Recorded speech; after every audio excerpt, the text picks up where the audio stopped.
ladies and gentlemen. It's Sunday night, and we're glad that you could be with us.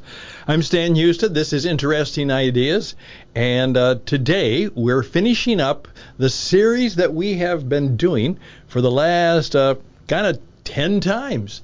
And it is that adaptation of the classic book by Dale Carnegie, How to Win Friends and Influence People. And we've been trying to put very much a personal interpretation as well as a modern update to that wonderful concept and that wonderful classic. And we've renamed it for our purposes, How to Make Good Friends and Make Your Mark in the global marketplace today. And if you've been with us, if you go through all 10 lessons, I think you'll find that I think we've done just that. If you'll take those lessons and exercises seriously, or as I pointed out, if you perhaps will listen to them 3 or 4 or 5 times, you'll find that you will begin to change, and you'll probably begin to think differently, and you might even begin to believe differently, and then you might even behave differently. And the word for behavior is performance. That's why we call it performance coaching. So I hope you'll do that. But here is the epilogue, and it's appropriate that it is Sunday night because I told you in the last lesson the other day that one of the exercises that can help you be a person of influence, maybe even a person of wisdom, is you take one day. And you just take that as an off day for rest and reflection and thoughtfulness. And most importantly, just rest. Just do nothing. Be quiet. Rest. A super rest day. And I pointed out that part of my routine, along with my worship on my Sunday day, is to spend the late afternoon, early evening in what I call a Sunday night meeting. And that meeting is when it's me and my spirit and my intentions and my fears and my anxieties. And hopefully the spirit of transcendence comes and perhaps we praise, we pray, we may think, we may put on some nice music, we may light a candle, we might do some writing, and not the writing that is work, but the writing that just helps us to think a little more clearly. Pull out the planner book and don't fully sketch it out, but put in the situations that you have to do and perhaps some of the opportunities you hope to pursue, and perhaps thoughtfully think about the obstacles you'll have to overcome. A Sunday night meeting. So I hope that's part of what we are helping you do when we do this time together.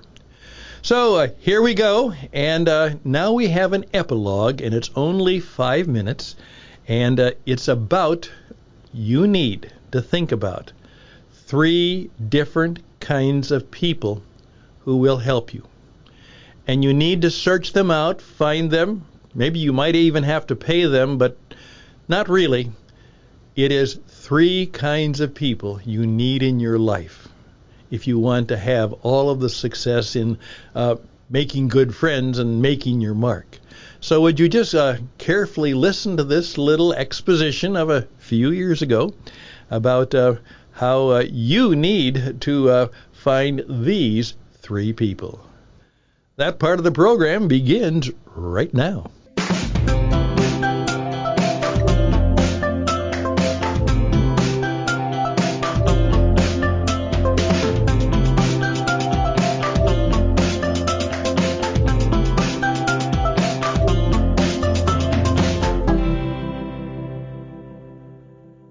Well, just some final thoughts, okay? No, I didn't hear you cheering and applauding for an encore, so I'm not going to call this an encore. Don't know that I would have gotten one. But perhaps just a little bit of an epilogue, which is actually kind of a afterthought or just perhaps a reminder of what happened and perhaps a little bit of an addition. Can I encourage you to take these 3 words to heart, because this is also vital.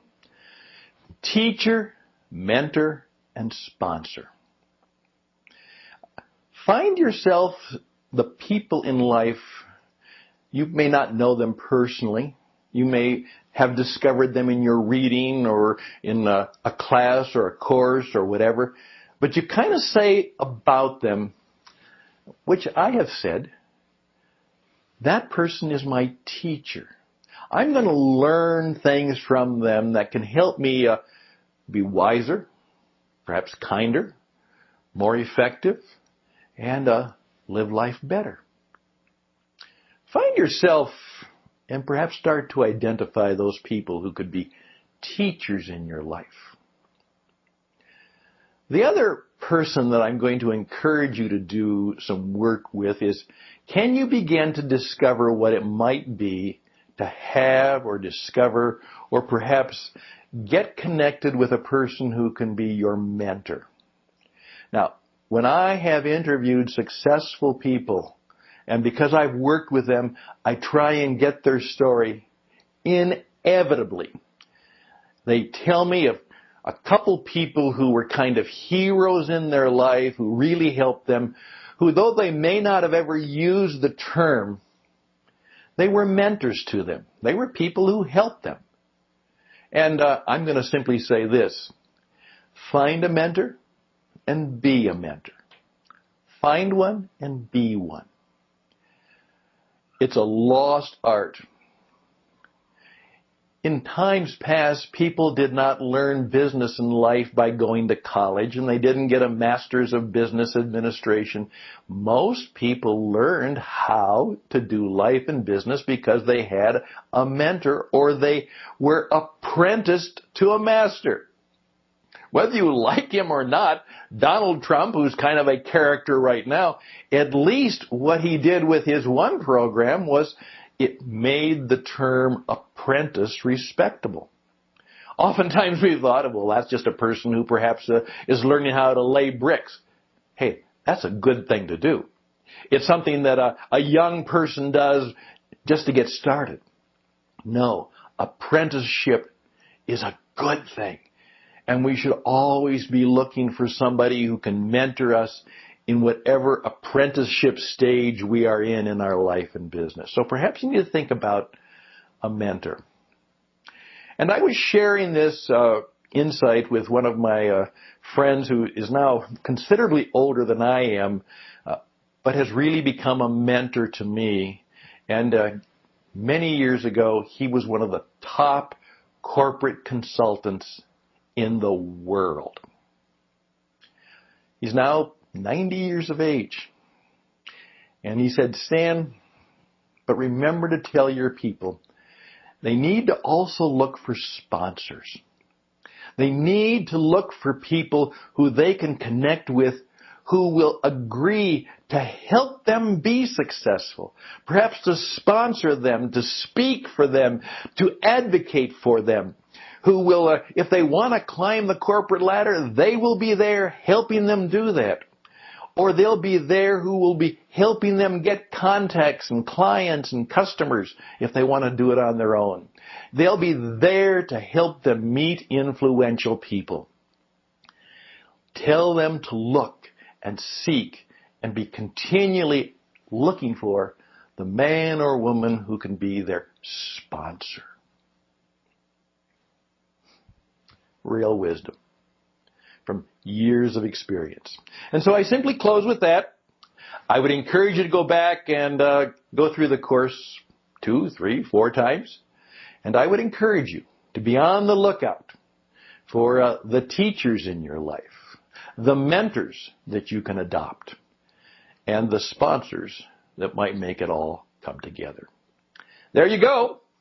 All the best to you. May you live long and prosper. May your career go and grow.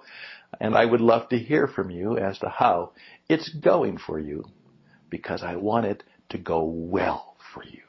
All will be well. May it go well.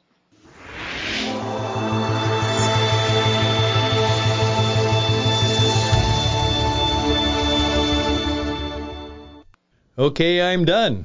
And we said the last program before, always close with the benediction. So I wish you all the best and blessings. You've had an experience now, and it could be something that's very valuable to you. Unfortunately, for most people, they'll perhaps remember a little bit and just go on, but I would encourage you to be very serious about this.